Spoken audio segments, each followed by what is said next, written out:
Hello everybody and welcome to the third part of What If Naruto Was Madara Uchiha's Grandson. I hope you enjoy this What If. Also don't forget to like and subscribe to stay up to date with the latest episodes. Naruto, Madara Uchiha's grandson. Previously, Izuna said, I am sorry to interrupt you but this battle must continue. Now. Izuna started with a flurry of hand signs. Naruto and Mito followed it. Izuna rarely needed any hand signs.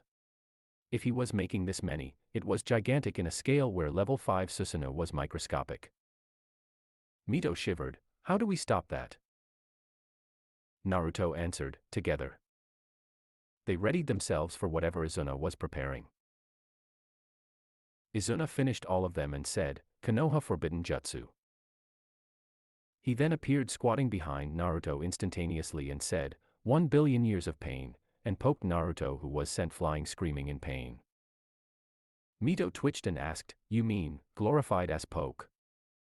Izuna chuckled and said, yeah. Something among those lines. Mito jumped backwards and said, shall we continue? Izuna smiled and said, let's. Good thing Naruto is not here. Now I can assess the two of you separately. Mito willed her Susanoo into existence. She charged at Izuna. Izuna put up his hand and uttered, Amaterasu. A large flame blue-black in color. They nearly engulfed Mito herself. She leapt up in the air letting go of her Susanoo. She was coming down hard on Izuna. She screamed, earth-crushing punch. Izuna caught her punch with one hand, not even flinching at the huge amount of force behind that punch. He pulled her by the arm and put her down. She passed her arm that was caught by Izuna through him and flipped back up. Izuna took out a kunai and charged it using Chidori. Mito imitated Izuna and flared her own Chidori into existence. She charged Izuna again. Izuna saw that she wasn't as fast as she was just a second ago. She was playing at something. Izuna took an offensive stance. As Mito was nearing him, he started a jab towards Mito. Mito was expecting this. Her Manjikyu was spinning wildly. Izuna was not dumb. He stopped his attack and synchronized his Kamui with hers. Now, she couldn't escape him. Mito's Chidori clashed with Izuna's. The two of them backed off. Just as this happened, Naruto arrived. Mito asked him, whatever happened to stopping his first attack together? Naruto twitched. He declared in anger, I am going to best you down for that old man. Izuna smiled and said, good luck. But, I won't fall for your tricks again. Naruto said, I never showed you any of my tricks. You must be going old if you thought what I did in your Kamui was a trick. That was just farming. Now you shall actually get to see my tricks. Izuna was not sure whether or not that was a bluff. When he saw Naruto unearth his blade, he knew Naruto was not bluffing. He transported them all to a different dimension which was the same as their own only without any human life. Naruto used a Menotajikara to go above Izuna. He then dropped more than a few Bijou Dama variants or ultimate Raiznan variants in his eyes. They all blasted off. He told Mito, piece of cake. She said, you did a perfect job if your plan was to piss him off.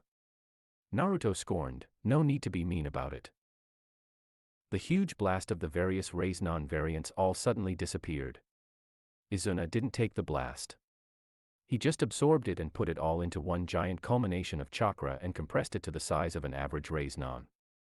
He shot it towards Naruto. Naruto was sent flying backwards. He got far more than he bargained for.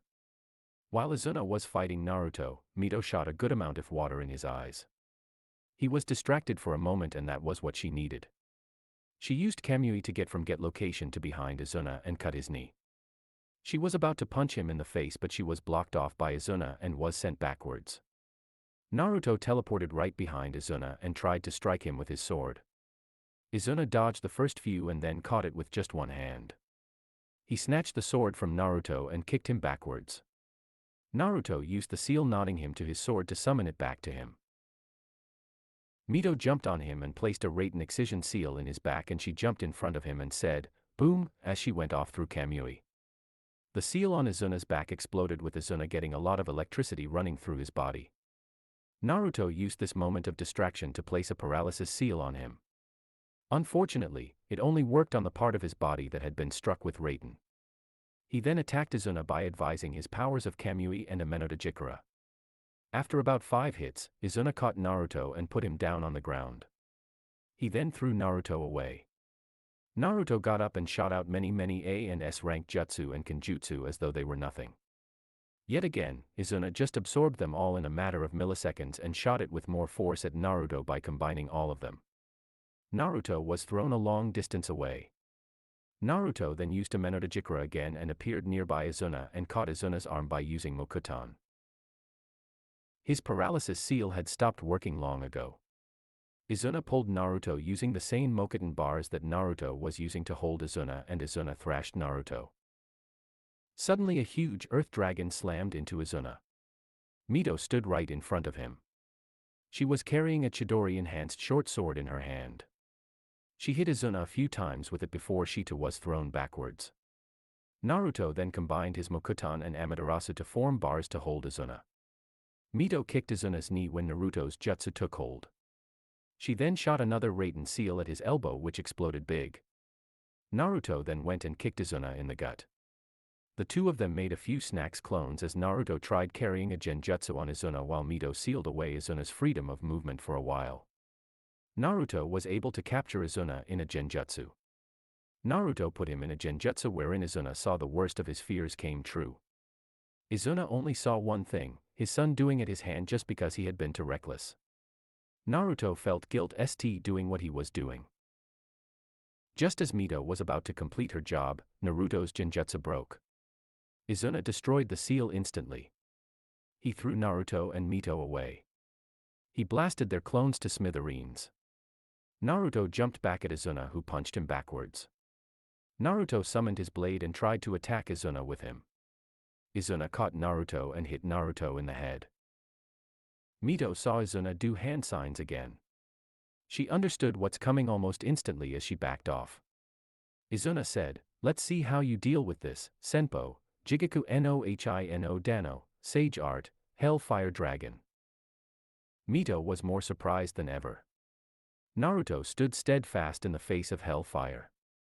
Hellfire was an enhancement of Amaterasu, and it had been wielded by only Izuna and no one else till date. Naruto put his blade in front of it and screamed, "Amaterasu," and pumped all the chakra he could into Amaterasu and channeled it down to his sword. His blade did the rest of the work for him. However, Hellfire outdid Amaterasu. Naruto's eyes widened as the Hellfire consumed his Amaterasu and grew in both power and size. He was engulfed in it. The only reason he even survived it was because he was in Sage of Six Paths mode. Naruto put his hands on the ground and hundreds of roots came out near Izuna, who jumped in the air and shot another round of Hellfire at Naruto, who created an absorption seal which sucked it and he sent it towards Izuna. Izuna smashed it apart and absorbed all of it and made a Rasengan out of it, which could easily best any Bijudama. He shot it at Naruto. Naruto stabbed it with his sword. Unfortunately, instead of getting absorbed, it dissipated into many small glowing balls of power. Naruto conjured many Kage Bunshin, who all used Mokuton to elongate their arms into wooden bars, and caught Izuna with it. Izuna just brought his arms down to the ground, breaking not only all the vats he was caught with but also the ground, killing all of Naruto's Kage Bunshin. He then used Bansho Tine to bring Naruto to his arms. He then threw Naruto like a rag doll. Just as Izuna was about to launch another attack, the Naruto in front of him blasted off in smoke. All of a sudden, a long sword stabbed his left arm. The original Naruto landed in front of him. He was in his Sage of Six Paths mode. His truth-seeking orbs launched into Izuna. Izuna didn't even go into Sage mode. He just lifted his hand to block them. They hit him, but he was left without even a scratch on his face. Naruto attacked Izuna with a whole load of varieties of the Rasen Shuriken. It just pushed Izuna back a few meters.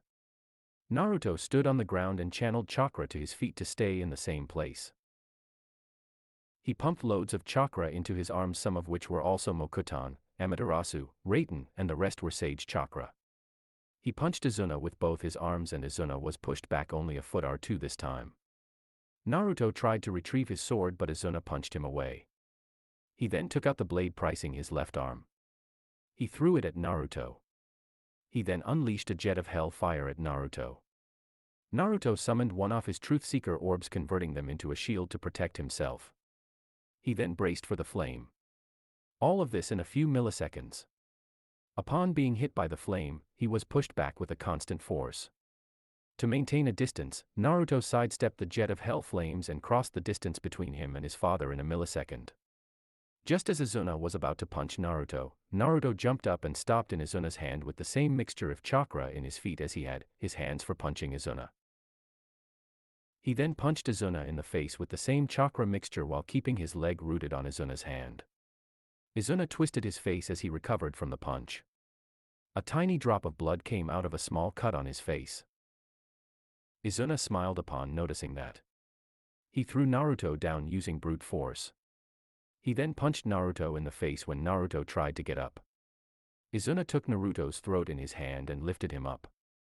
He then used Shinra Tensei to throw Naruto away yet again. Izuna came down on him instantaneously. Naruto shot Amaterasu from his hand. Izuna just blocked the flames using his left hand. Naruto then started using both the hands. It didn't matter to Izuna, who effortlessly blocked them off. Izuna came at him and tried to punch Naruto using his right hand. Naruto blocked it with both his hands. Izuna put Naruto's hands and tried to hit him again. Naruto used both his hands. He then left his left hand, which was in possession of his blade, to stab Izuna with the same. Izuna sidestepped and caught Naruto's arm and dropped the blade on the ground. He then punched Naruto in the gut.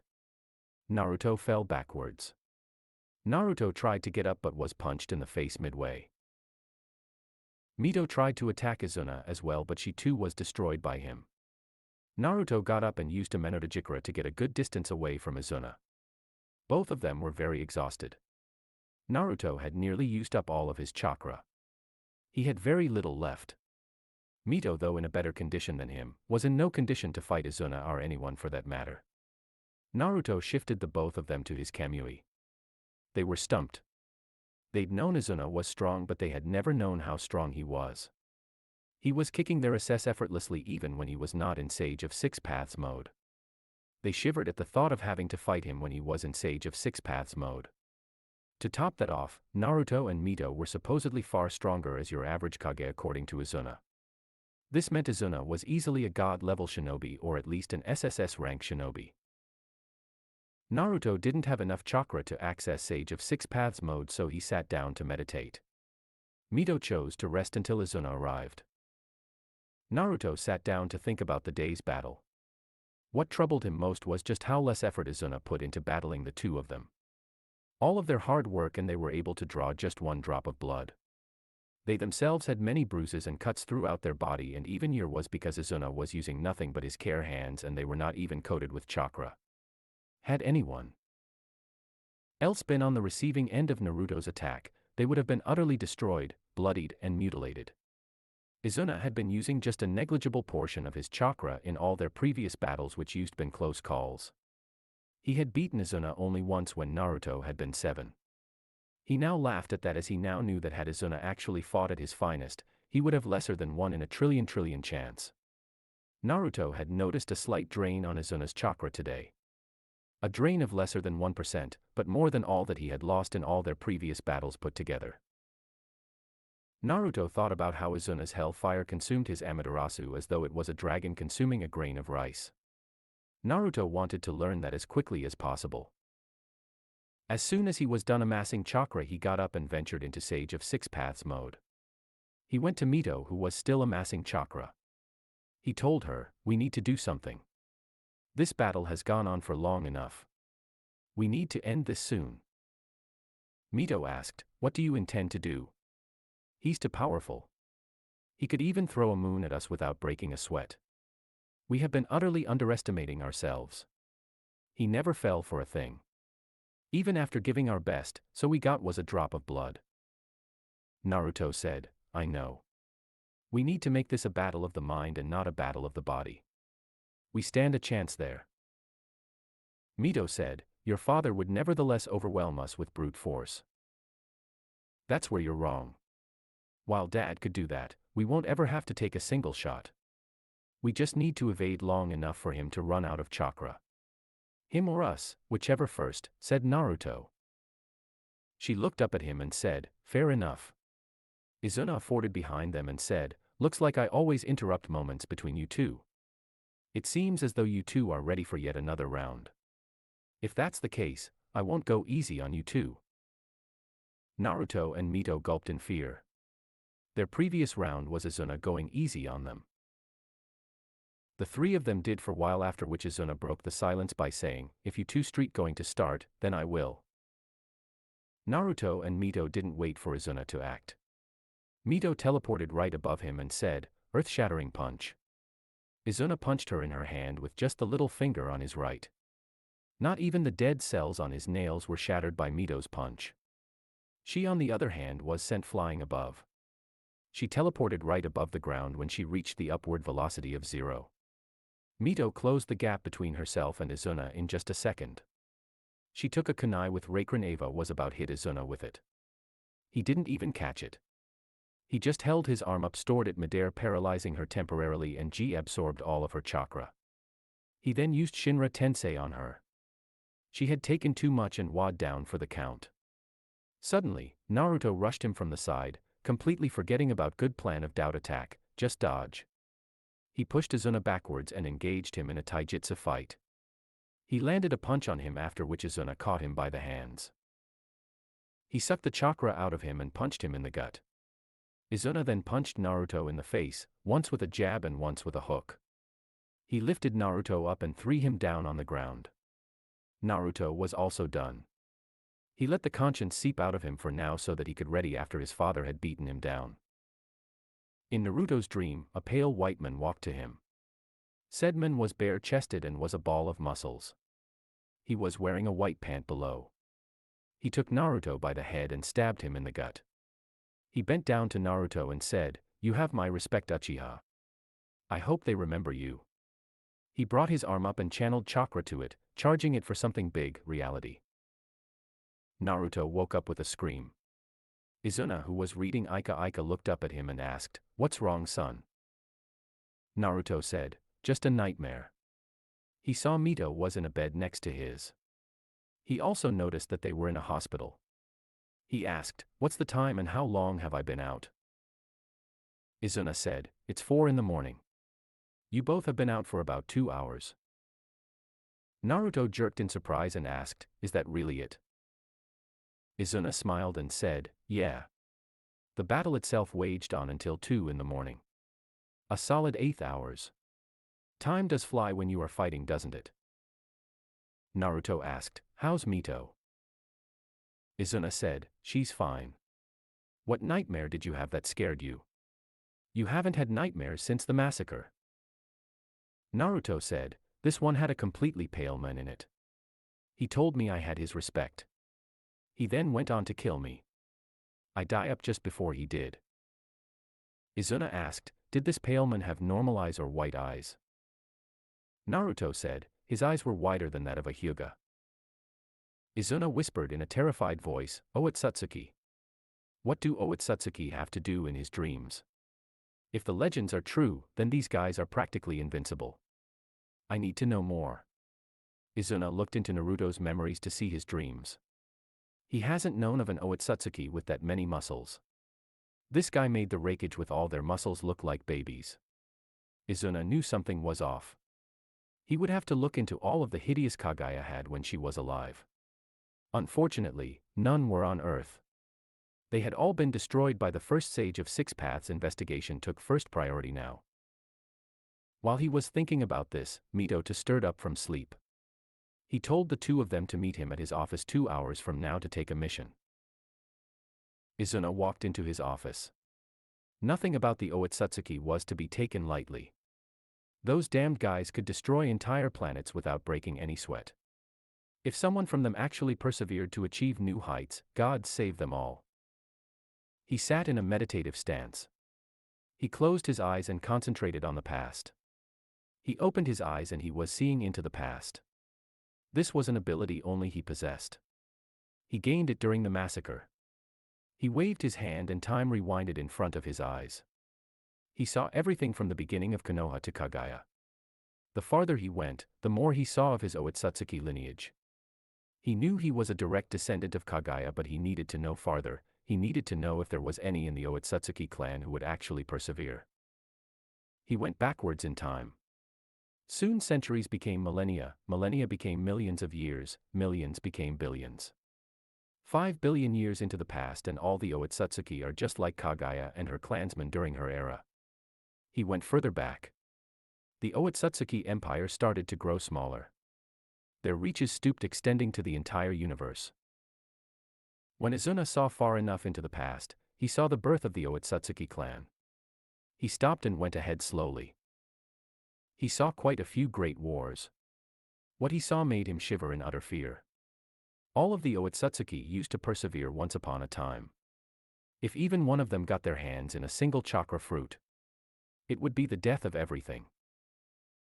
He then saw 2 epic wars in the planet, followed by a long-term Cold War in the planet, followed by another epic war, all in the span of a century.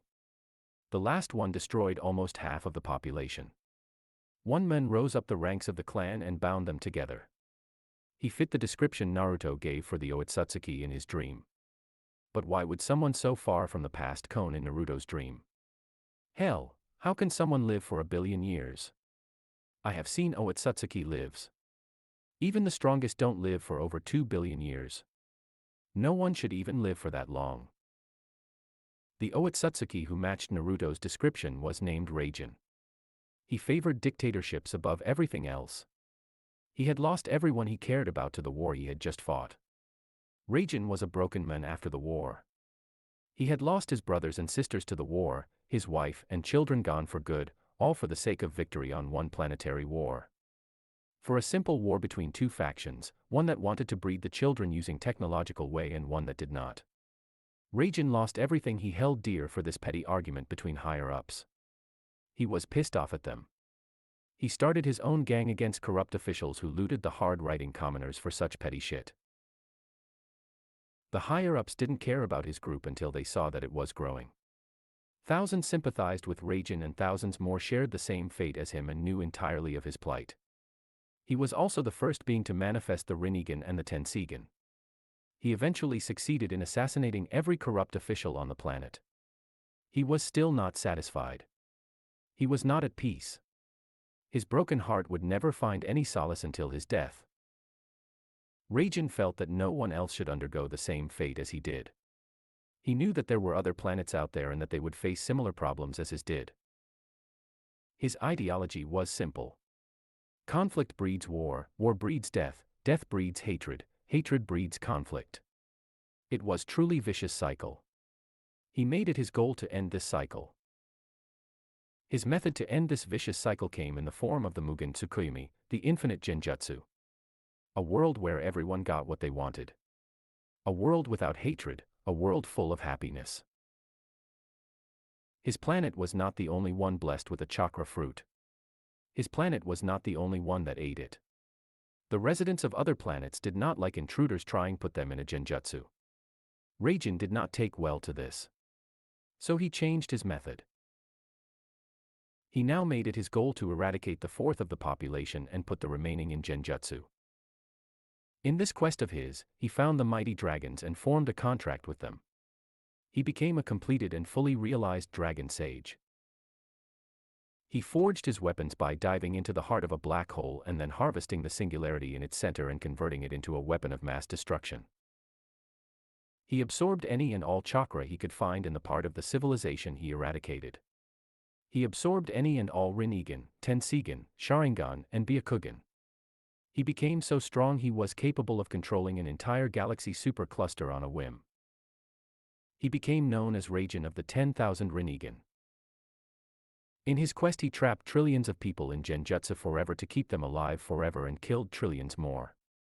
The gods of life and death, Kami and Yami, were abetted by his actions and came down to destroy him themselves. They quashed him and sealed him away, but he swore to come back and destroy those too. Eventually, over the years, he became a myth, even among the Otsutsuki. The Otsutsuki became complacent and overconfident of themselves. The strongest after Raijin could barely control a planet, let alone galaxy superclusters. Raijin, the charismatic leader, was forgotten, his memories went into thief shadows. His life became myths only priests cared about. He was worshipped only to be forgotten the next second. No one alive during Izuna's time knew that he was still alive. Now Izuna too knew this. He needed to find out more about Raijin, he needed to get rid of all Otsutsuki who may or may not have this knowledge. Even gods couldn't kill him, what would the weak human race do? He came out of his trance and summoned the third Hokage. He also summoned Naruto and Mito. He needed to give them a long-term mission. He summoned Kakashi as well.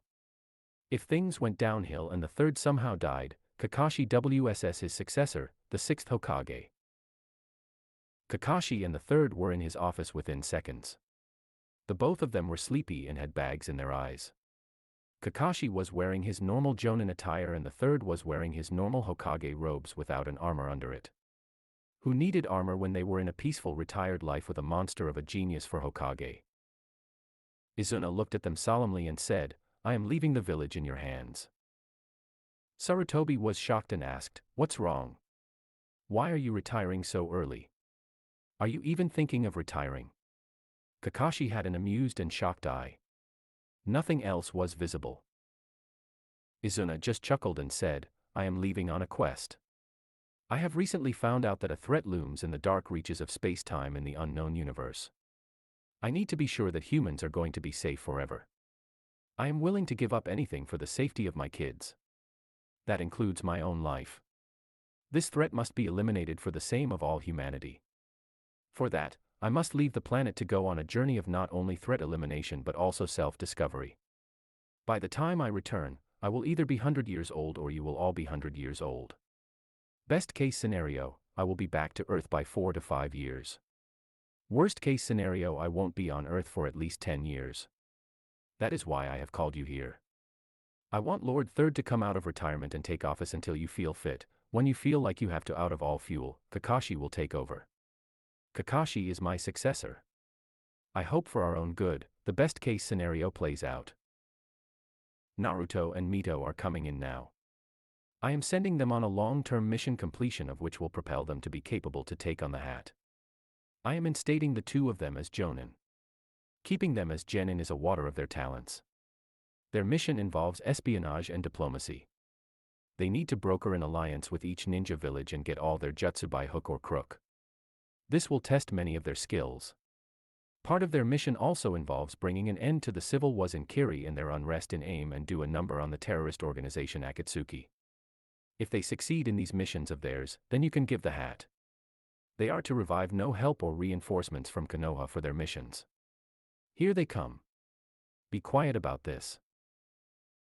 Just as Izuna finished his words, Naruto and Mito walked inside the office. They were both wearing a black top with the Uchiha crest embroidered to the back, Naruto's crest with a silver lining to the red and red lining the silver. Mito's crest had blue lining both of the parts.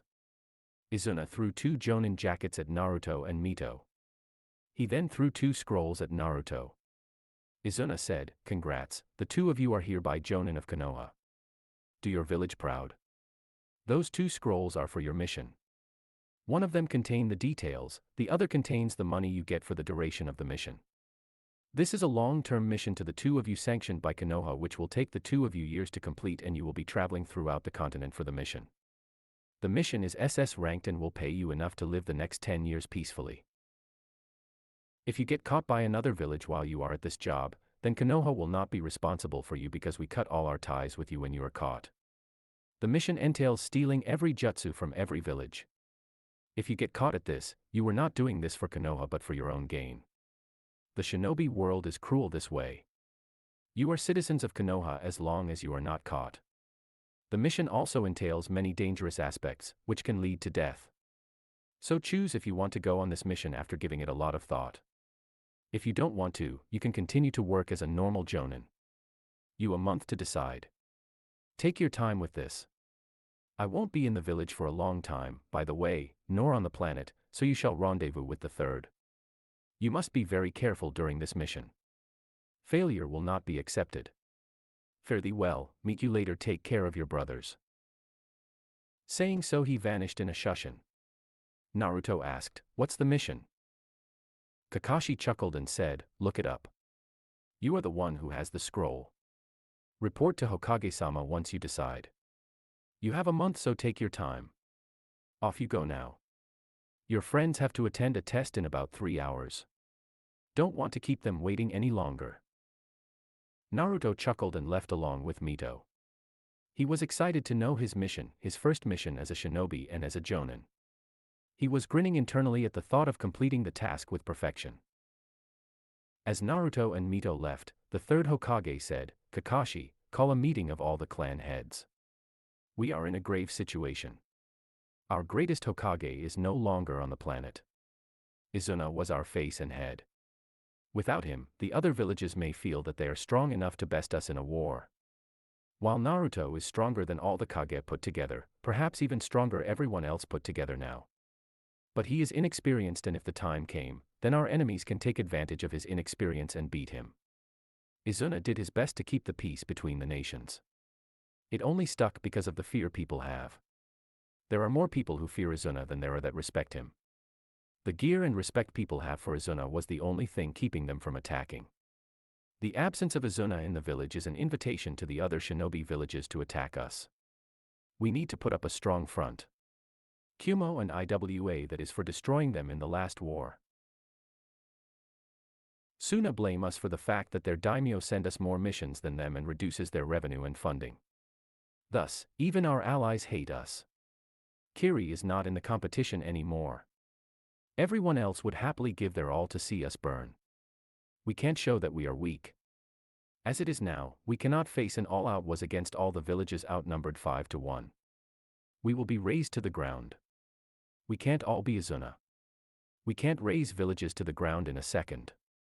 We can't mow down entire armies as though they are grass. Call everyone here now. We are going to up the standards of all our shinobi. Mobilize everyone who ever passed the genin exams and can work on a kunai or throw a shuriken. Everyone retired who is not mutilated or not paralyzed or not too old to move without dying comes out of retirement. If you were a shinobi before and you can do your job, then you are coming out of retirement. Send this message to everyone. I want everyone to be fit and ready for all-out war by the end of the month. Until Izuna is back, we shall work under the assumption that all-out war is going to break out the next second. This is a direct order from the Hokage in office. Though Kakashi and the Hokage's safety ANBU detail were the only people listening to him, they would get the work done. No matter what came. He was lucky to have such a great village after all. Meanwhile, in a high cliff in a Megakure, a large plant-like humanoid being who was half pitch black and half white emerged from the ground. Said being was Zetsu. He was reporting to Nagato, or more precisely his Deva path, he widely known as Pain in the continent and as God in his home village of Omegakure. There was one person on each of his sides. On his right was Konan, his angel, on his left was fake Madara. They didn't matter to Zetsu. They were all pawns in the game he had been playing for millennia. The game was finally coming to an end. His mother would be unsealed and reincarnated if not for that Rinnegan-wielding monster of a shinobi. But now, Izuna was gone and it would be merely a few years more until his mother was back. He had waited for millennia. He could wait and play fine for a few more years. He told Nagato, Izuna is no longer in the planet. We can start our mission. There was a smile on each of the faces of the 4 people present. Zetsu had a smile for the aforementioned reason. Fake Madara because he would be able to wreak havoc and gain revenge against Konoha, and also science Madara's goal for peace. Nagato and Konan were smiling because the world would finally know the pain they had suffered and peace would prevail. Nagato turned around and walked down until he reached a group of 7 people, each wearing a black cloak with red clouds on it. Each and every one of them an S-rank shinobi capable of subduing a Jinchuriki. The members being Danzo Shimura, Itachi Uchiha, Kisame Hashigaki, amongst others. Pain announced, members of the Akatsuki, the time has come for us to start our mission. The devil they call Izuna Uchiha, the only hindrance to our mighty quest, is no longer on the planet. The world will soon know Pain. Start collecting the bijou. We have brought Kiri to its knees. We now support Yagura, and then when Kiri is no longer a threat and knows pain, we shall kill Yagura and extract the Sanbai from him. That time is closing upon us. We will have our first bijou by the end of the next quarter year. No one will be able to resist the power of God. Kakashi left the Hokage's office to move to training hiring 7. His little students would be waiting for him after all. At least the Pinkette would be waiting for him. He was sure of that. She seemed like the kind that was teacher's pet. She would not disappoint him. Menma and Sasuke were probably stirring from their beds right now. It was highly likely that they may have put the Pinkette up to it as well. Kakashi just couldn't remember her name. What was it? Saraja, Skuda, Skura, it was Sakura, thought Kakashi. Sakura had brilliant chakra control. But her lack of chakra was going to hinder her in the long run. He would have to train her extensively if the three of them were to make a cohesive team. He had wanted Menma and Sasuke as they were already a cohesive and volatile duo that could take down a Kage if it came down to it. They weren't as strong as Mito or Naruto by a long shot, but they weren't pushovers either. Menma had learnt extensive Hyuga-level chakra control for one, and Sasuke had recovered his Manjikyu in the previous year due to an especially tricky genjutsu that put him in his worst nightmare. He and Naruto were sparring, and Naruto had expected Sasuke to break out of it easily as he had put less chakra into it, but due to the contents of the genjutsu, Sasuke stayed in it. When it ended, his eyes were glowing red with a kaleidoscope pattern in it. Izuna stopped the spar with this development. He smirked as Sasuke had just been unable to bring it out, but it had been there the entire time. After these two developments, Menma and Sasuke had been advancing that much faster. Now that Menma knew of the Kyuubi, he would try tapping into its chakra. It was in his nature. To say that bringing Sakura to par with the two of them was an uphill task was an understatement. When he reached Training Ground 7, the three of them were sitting beside a tree and chatting amongst themselves. Sakura was gobbling up a bento which must have been given to Sasuke or Menma, and they would have easily convinced her. She did after all have a crush on Sasuke. As he got near, he made a deadpan expression and asked Sakura, "Didn't I tell you that you weren't supposed to eat breakfast? Should I be worried about insubordination?" Sakura froze up when she heard Kakashi's stern voice. She looked up and said, "I am sorry, sensei. I didn't want to be, but Menma made me do it." Sasuke sighed and said, in his defense, "You suggested that we don't have breakfast. You didn't order us. Besides, any ninja worth half his chakra knows that it is better to train on a full stomach than be caught by fatigue going into a battle without enough chakra." Sakura stuttered, "Why yeah. What he said?" Kakashi chuckled at her antics. He told Sasuke, "Menma, you know the drill about the bell test, having taken it every 3 months for the past few years. You also know what it's for. So I'll change the text. Instead of 2, there is only 1 bell. Make out what that means. You have until noon to do so and implement it." Kakashi smiled widely at that. Sasuke grabbed Sakura's shoulder and he shoes-hined her into the woods. Menma was right alongside him. Sakura asked, "Since there is only 1 bell, does that mean only one of us passes?" Sasuke snorted and said, "Highly unlikely. He loves us too much for that. Besides, does he want us to fail in the first place?" "Sakura, do you know the reason for the bell test?" Sakura shook her head. Menma said, "It's basically teamwork. Usually, there are 2 bells for a 3-man cell. The fact that there's only 1 means that he wants to shake things a little." Sakura asked, "Does he want some extra good teamwork or something?" Sasuke said, "Nah. He has already come to expect that from the 2 of us." Menma said, "Wait a minute, he expects the 2 of us, me and Sasuke, to work as a team. He wants all 3 of us to work as a team." Sakura asked, "Would that be possible with 2 bells as well? Besides, why would he expect the 2 of you to work together and not me with either of you?" Sasuke answered, "Because he has never seen you fight. He has seen the 2 of us go all out against each other, go all out against him, go all out against Naruto and Mito, go all out on Izuna-sama. He knows how the 2 of us fight. How we work. We have been fighting alongside each other for over half a decade. Of course he expects us to work together. You on the other hand are a trump card. He doesn't know anything about you. We need to exploit this and use it against him. Besides, Menma has a good point.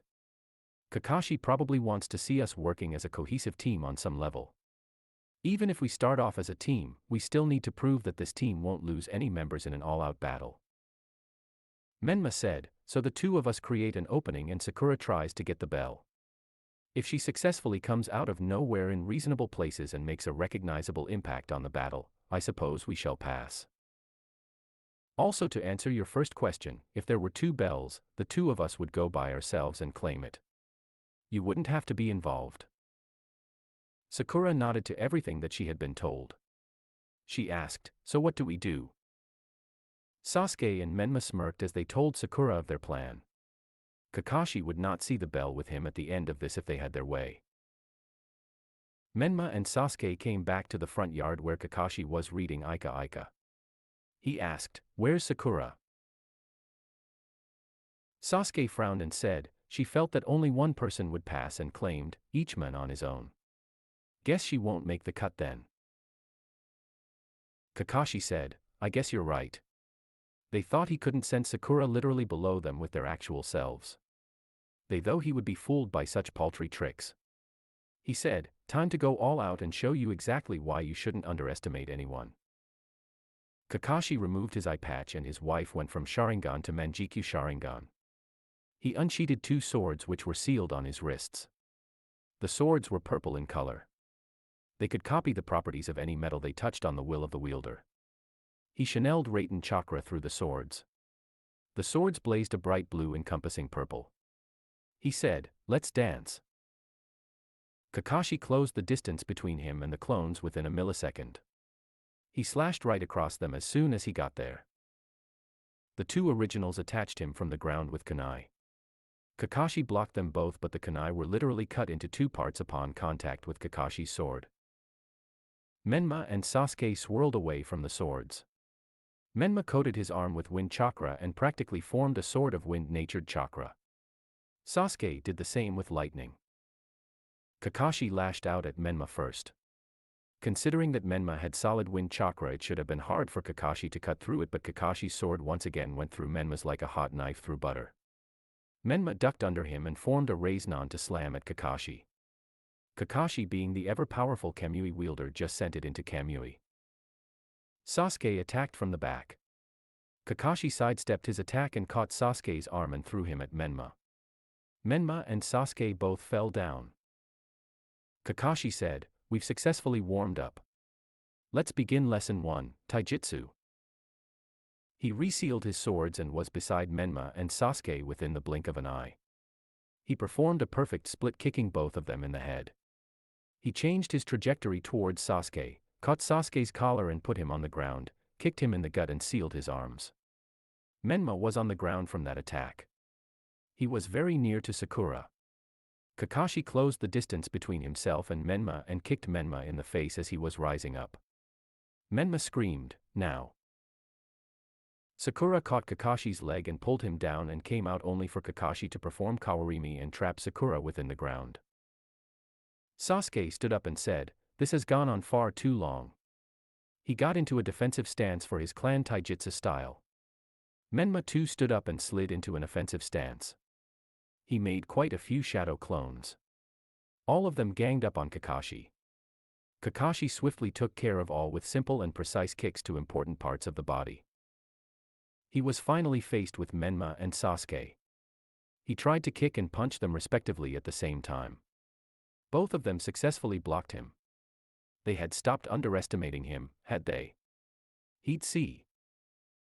Kakashi launched into a barrage of attacks against Menma and Sasuke at much higher speeds than before. They could barely follow Kakashi's limbs as he attacked them. They tried to block his attacks, but by the time their muscles had implemented the actions for a block, Kakashi had already completed his attack. Kakashi battered them for the next 1 minute without a break. Finally, he threw them backwards next to Sakura. He sighed and said, you left wide openings throughout the last minute. If it were anyone else, they would have murdered you. If that anyone else had been an above-average Kage-level shinobi, but that thought never left the confines of Kakashi's mind. Menma and Sasuke swiftly brought Sakura up and redoubled their efforts into running away from Kakashi in Shushin form. They stopped a few kilometers away from Kakashi. They were panting and having for breath. Poor Sakura fight even know what transpired between Kakashi, Means and Sasuke. All she knew was that Kakashi was destroying the two of them. Sasuke asked, "Since when was Kakashi this strong?" A voice said, "Since before you were born." Why would you doubt that? Now let's move on to Lesson 2, Genjutsu. His sharingan flared and spun violently. Instantly, all three of them were sent into a Genjutsu world. Sasuke's Genjutsu. Itachi was right in front of him. The both of them were all alone. Sasuke knew that this was a Genjutsu. He said, "Kai." When it didn't work, he tried once more in frustration. He used his Manjikyu to undo the Genjutsu. Itachi spoke, "Oh, you think this is a Genjutsu? How pitiful. You can't even differentiate between Genjutsu and reality. I was capable of that when I was mere 7 years old. I'll put your grievances to an end. This is mercy." Sasuke uttered a kai, once more trying to dispel whatever it was he was in. This time, since he had good Manjikyu on, the Genjutsu dispelled only to leave Itachi standing over Kakashi. This couldn't be. There was no way Kakashi was less powerful than Itachi. Right. He tried to dispel Genjutsu again. Once more there was an Itachi standing. Itachi said, "You finally broke out of my Genjutsu. We'll take this, Izanami." Sasuke was back in the original Genjutsu. He tried to get out, but every time the same cycle repeated. Sakura's Genjutsu. She was in the middle of a wedding. There were 2 weddings taking place. One was between Ino and Sasuke and the other was between Sakura and Kiba. Kiba was smelly and dirty. He kept on making dirty jokes. Ino and Sasuke were teasing her without a stop. She couldn't bear this kind of thing. Menma's Genjutsu. His was fairly simple than everyone else's. It was everyone calling him a demon. Only change was literally everyone. Even his friends and family. While the others wouldn't be a challenge to him, Naruto, Izuna, Mito and Sasuke claiming that he was one and speaking to him in a condescending tone really got to him. Eventually, after all the insults, he was on the level of crying. Then all of a sudden, a rough shockwave blasted everyone apart. There was a large cage in front of him. He seemed to be in some form of a sewer. He looked inside the large cage. It was empty. Unknown to him, the Kyuubi was lurking in the darkness. It figured, let's test the damn kid. If he wants my power for the sake of $, #*G everyone up, or if he wants to do nothing with me and hates me from the beginning, then I just let him use it until I can get out and rip his insides and make them his outsides. If he actually cared about Bijou and didn't want him for just his power, he would let the boy prove himself. While he knew that most humans were **tholes, Izuna had shown respect and courtesy to Bijou. But he was descended from that Madara, so you never knew. He had been teaching the boy that Bijou weren't bad, just misunderstood. He made a point again just a few days ago. The Kyuubi was somewhat hopeful but still had a doubt in his mind. He stepped forward in this state of mind. Menma saw a fox-like silhouette from the cage. It got larger by the second and all of a sudden, there were 2 large red eyes starting at him. He backed off by instinct. He looked at the fox growing in size as it approached him. When it was right in front of him in all its glory. It had bright orange fur with 9 large tails. It told Menma, "My warden finally comes to meet me." It was more of a growl than a greeting. Menma asked, "You're the Kyuubi?" It answered, "Yes. I am the mighty Kyuubi. The strongest tailed beast alive and the only alive being other than a sage of 6 paths capable of taking on all the other ones and coming out at the top in one piece." Sages of 6 paths were monstrously powerful. Let it be said that taking on a fully matured sage with full understanding and control over his powers was a force to be reckoned with. The first one created the moon. The second not a true sage. The third, Izuna's father Taijima was stronger than the first and probably capable of creating an entire planet. The fourth, Izuna, was too OP even for Taijima. There was a reason he was dubbed the God of Six Paths. The QB speculated that if Izuna tried hard enough, he could absorb all the energy of the sun, not instantly of course, and survive. The fifth was still perfecting his powers, though he was more of a sage than Madara was. The QB feared and respected dates of Six Paths. They were too darn powerful for their own good. But other than them, QB was the strongest being alive. Menma said, "Why do you live in a sewer?" QB snorted, "Because your mind is always in one." Menma said, "Hey. I am not Naruto." QB said, "Why don't you explain why we are in a gutter, a very large gutter at that, in that case?" Menma raised his eyebrows in a questioning manner. "This is my mind." The QB was at his snapping point. 100 years of starting inside mind that were practically geniuses, and now, this guy. The QB answered Menma, "Yes. Where else would we meet? In the real world." Menma nodded and looked around and said, "I thought my mind would be cleaner." QB gritted his teeth in frustration and said, "Do you want to get out of the genjutsu Kakashi put you in or not?" Menma readily answered, "Of course I want to get out." "Wait a minute. How do I know that you aren't a genjutsu? Prove that you are not a genjutsu." QB answered in a deadpan expression, "You secretly read Ika Ika and you practically love it." "How do I know? I've been in you for the last 12 years and I see everything you see. Though those books are quite good if I were to say myself." Saying so, he chuckled to himself while Menma's face turned deep red. He said, "I don't enjoy them." QB sighed as he shook his head, "Denial doesn't suit you. You need to be straightforward with yourself. And quite frankly, there is nothing wrong in accepting it. Hell, I am personally in love with it." Menma was fumbling with his hands and said, "I will not dignify the W with a R response." QB laughed heartily. He was having too much fun teasing this kid. He decided, regardless of what the kid does, I will eke out each bit of fun by teasing the Gaki. If he wishes harm to the Bijou, let it be known that the QB always has a backup plan. Unless he was in a genjutsu, but that went unsaid and unthought. QB said, "You're too easy to tease, so I'll spare you. But only on one condition: you shall open this cage. If you don't, I'll get out anyway. It'll take years. Perhaps decades, but I will get out. Mark my words, do it by your own accord and live, or die as I wring my way out of you bit by bit until there is nothing left in this body, neither your chakra nor mine." Menma asked, "How do I know you won't kill me?" QB said, "You don't. But take a leap of faith. I won't kill you. Unless you try to kill me or cage me once more." But this thought didn't leave the confines of his mind. Menma said, "Fine. I'll take a leap of faith. I just have one question: how do I free you?" QB would have facepalmed himself if he had a palm. He said, "See this sheet of paper saying seal, remove it, you'll see a lock of sorts. Should be easy to open for you. Just need to put your hands on it and open it."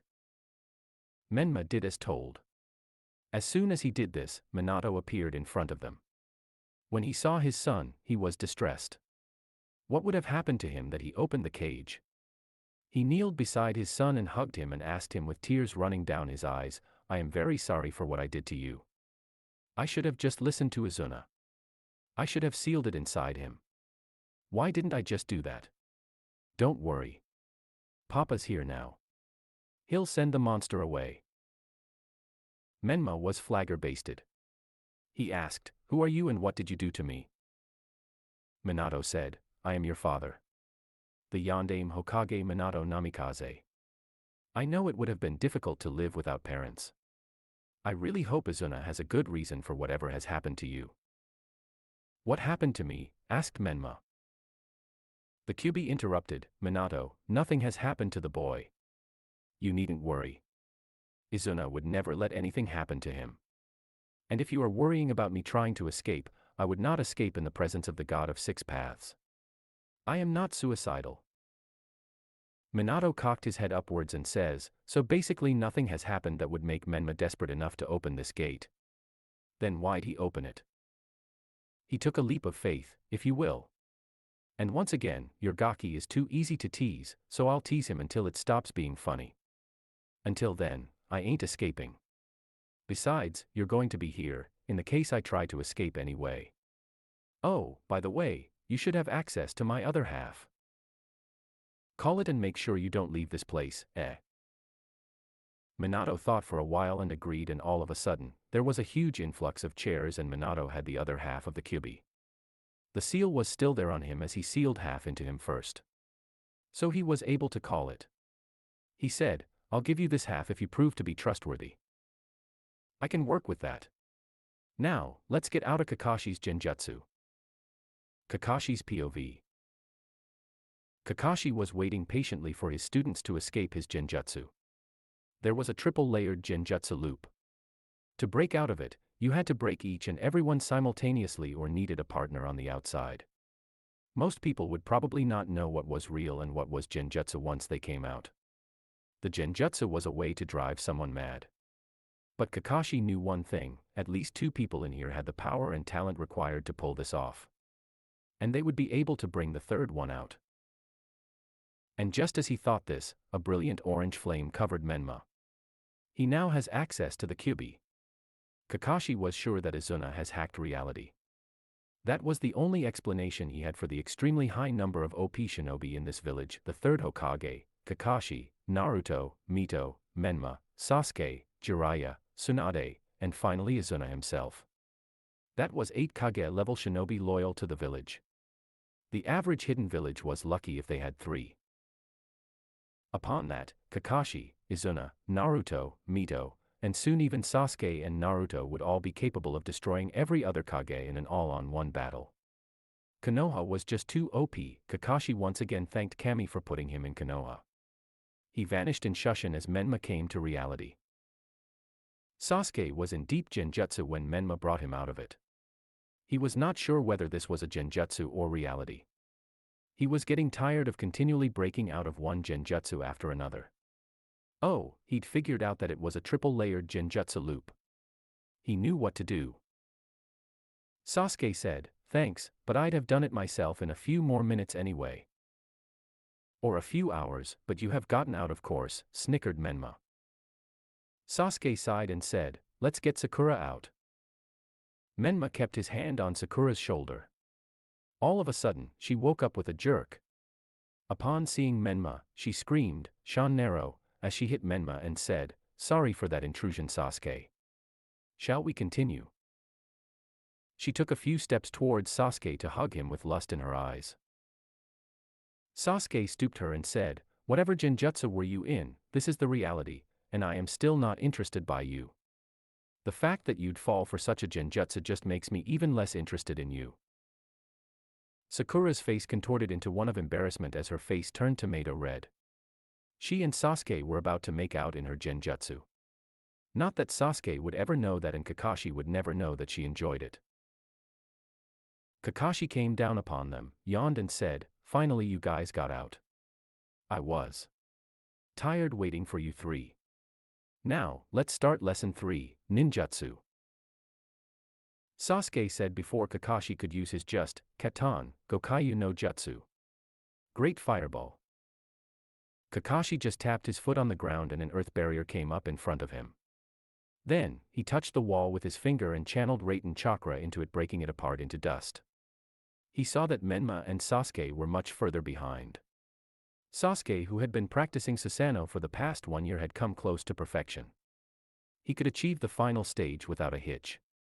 He enveloped the others in his Susanoo.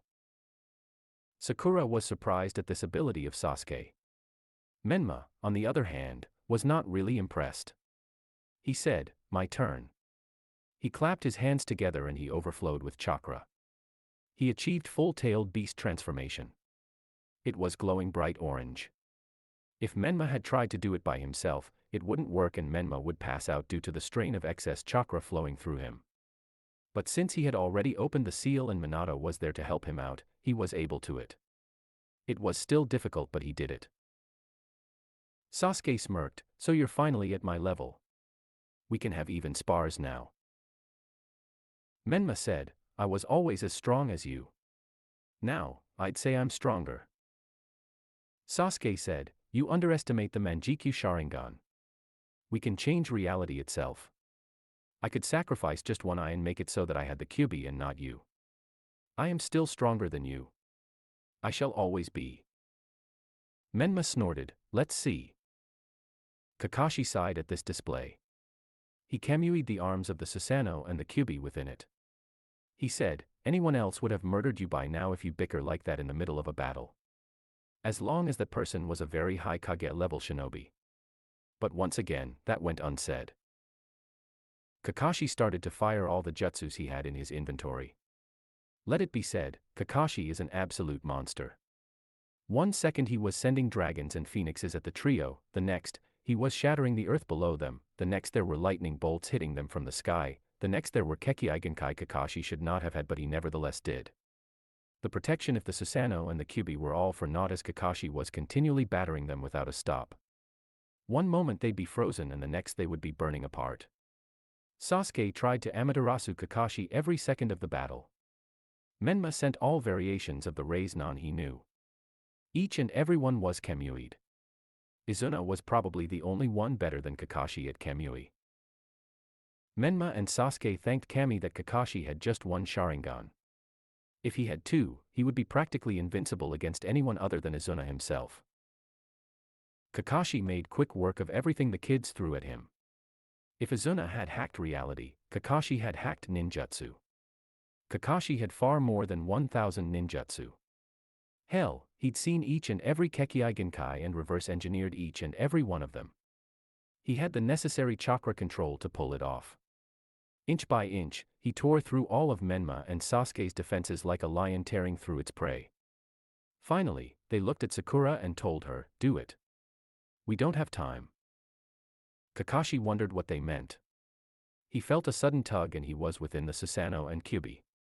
Kakashi looked at both sides. Menma's Rasen Shuriken was millimeters away from his head. Sasuke's Inferno-style Raikiri was millimeters away from his midsection. He just jumped up, caught both arms and hurled them to his either side. Finally, the alarm clock that Kakashi had kept for noon rang. Kakashi said, looks like your time is up. What do you have to say for yourselves? Sasuke said, I have to say that you have been holding out all this while and that you have hacked chakra. That much chakra and the ability to use all Keki-Igenkai is a hack no matter how I see it. Kakashi said, as much as it hurts me to say this. Sakura said, please don't fail us. We'll do better the next time. Kakashi said, oh, was gonna say that you pass.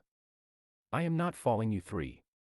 You might need some work, but the boys showed the exceptional teamwork I have come to expect of them. They invited you into their attacks with what little Tai, Gen, and ninjutsu you knew. I applaud them for not managing to keep you out. As much as I wish that this day never came, I still am going to take you as my students. Congrats, you pass. There was no way he was going to fail them. There were 2 works of art which he would happily take credit for. Regardless, the 3rd Hokage had told him that if he failed this batch without good reason, then he'd become the next Hokage. Kakashi did not want to sit behind that desk. He was a more free guy. He smiled as he saw Sasuke, Menma, and Sakura celebrated among themselves whilst complaining how Kakashi was a blatant cheat. Kakashi though, I never asked Sakura how the genjutsu felt, did I? I'll get to it eventually. Kakashi passed his genin team and went home for another go at the new Ika book.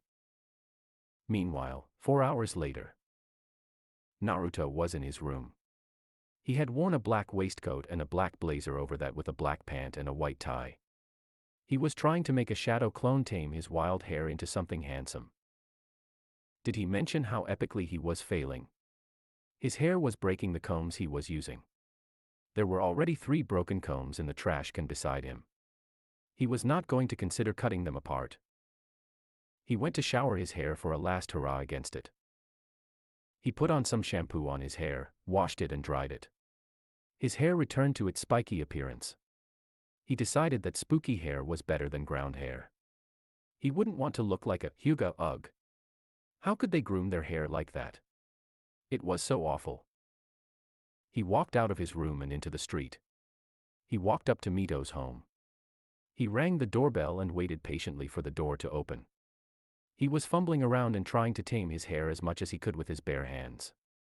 His right leg was tapping on the ground waiting for Mito to open the door. After what seemed like an eternity to Mito opened the door. Naruto was stunned upon seeing Mito. He couldn't keep his eyes off her. Her beautiful, vibrant, glowing onyx eyes, her chiseled face with that perfect smile, her prim throat, her gorgeous shoulders barely covered by her dazzling red dress, her brilliant already C-cup breasts, her slim stomach, her wide hips, long and slender legs, that perfect hourglass figure, covered by that dazzling red dress that went from her shoulders to under her knees. Naruto could not take his eyes off her. She captivated him. She was his and he was hers. He looked at her eyes as he said, "Wow." It was no more than a short whisper, but it delivered his message just fine. His eyes showed his surprise, his happiness. His words, or word, showed just how speechless he was in front of her. His light shuffling and fumbling with his hands just showed what a nervous wreck he was. Mito barely heard his compliment. She smiled upon hearing it. She had tried so hard to dress perfectly. She'd be pissed if he weren't happy with it. She said, "You aren't looking that bad either, handsome." Naruto sighed in relief and said, "Thanks." He bowed down, put his arm in front of her, spun his hands above his wrists while doing so. He looked up at her and said, "Shall we, Mito-heim?" Mito took his hand in delight and said, "Let's go, Aji-san." "Heim, princess, Aji, prince." Naruto rose the moment she took his hand, grinned widely at her before they vanished in a kamui. They came out in a forest clearing. On one side was the entire village hidden in leaves. On the other side was a small picnic blanket with a picnic basket on it. Naruto said, "This is the spot on Konoha where you get the best view. You can see the entire village except for the Hokage mountain. It was here where the idea for Konoha was conceived. It was here where the treaty between the Uchiha and the Senju was formed. It was here where Madara saw a village hidden in leaves. It was here where that village became the village hidden in leaves.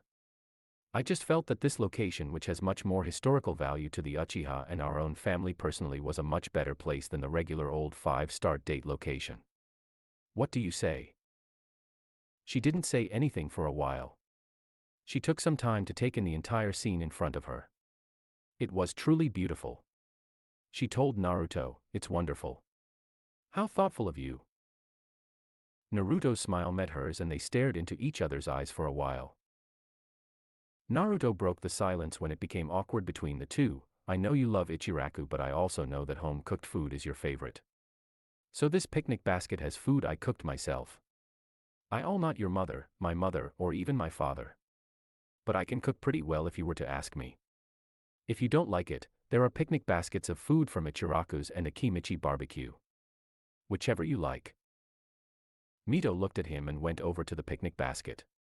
When Naruto was just standing there fumbling with his hands and glancing looks at the picnic basket and herself, she told him, "Come on. Don't just stand there. Sit down." He walked down and sat down. Mito started unpacking the basket. The coat and pant he was wearing didn't agree with him. In hindsight, his regular clothes would have been better off for such an outing. He believed that Mito was also feeling the same as her clothes wrinkled just like his. But she didn't seem to mind.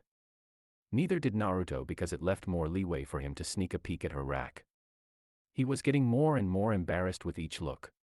It was no secret that he was a closet perv, but he didn't behave like one regularly. Sure, he wasn't opposed to having such a view, but it was a tad bit embarrassing. Mito didn't notice his behavior for quite a while. When she did, she said, "Oh, does your katana want to get out?" Naruto turned tomato red and Mito could have sworn she could cook a feast over his head. She chuckled and took out the first box of food, rice with beef curry. She took a spoon out and started eating it. One spoon in and her mouth heated up like an Amaterasu had lit up inside. "God damn, this is spicy," she thought to herself. But the spice lasted only one moment as the taste started to settle in. It was spicy yet sweet. She wasn't sure about what word she should have used, but after 1 second of spiciness her tongue gave into the taste and texture of the well-baked food. She told Naruto, "It's delicious. How'd you make it?" He said, "Chakra-enhanced food," like that answered every question. Mito didn't pry for more details as she dug into the food. Naruto started as well. He enjoyed his spiciness much longer than she had. He practically shot fire into the air. But a moment later, he calmed down and started actually enjoying the food. He started gulping it down like a rabid lion. Mito laughed at that. Around an hour later, they finished their entire picnic basket. Naruto had overcooked. Naruto sent a clone to take the Ichiraku ramen box to Menma and the Akimichi barbecue box to Chuji, claiming that it was a graduation gift. After that, Naruto and Mito cuddled together as they saw the sun set in a brilliant orange that covered the entire sky. Once the sun set, they walked back to their houses. In the street between their houses, Naruto stopped Mito and said, "Let's do this again." Mito smiled and said, "Yeah." Naruto said, "Before we go dash." He pulled Mito close into a hug. His lips touched her own. His tongue asking for entry. Mito was perplexed initially, but she eventually embraced it and opened her lips, her own tongue meeting Naruto's. Her hands found themselves on the back of Naruto's head, pulling him closer to her. She was on her toes so that Naruto wouldn't have to bend so much. Naruto's hands themselves were on Mito's waist. Their tongues battled for dominance within their mouths. Naruto's hands started roaming all over Mito's body. Mito moaned in happiness into Naruto's mouth. Naruto's tongue eventually won over Mito's tongue as it roamed all over the depths of her mouth. They stood there for a minute until they had to separate for breath. Both of them were panting, taking in deep breaths. Mito said in excitement, "Let's do that again."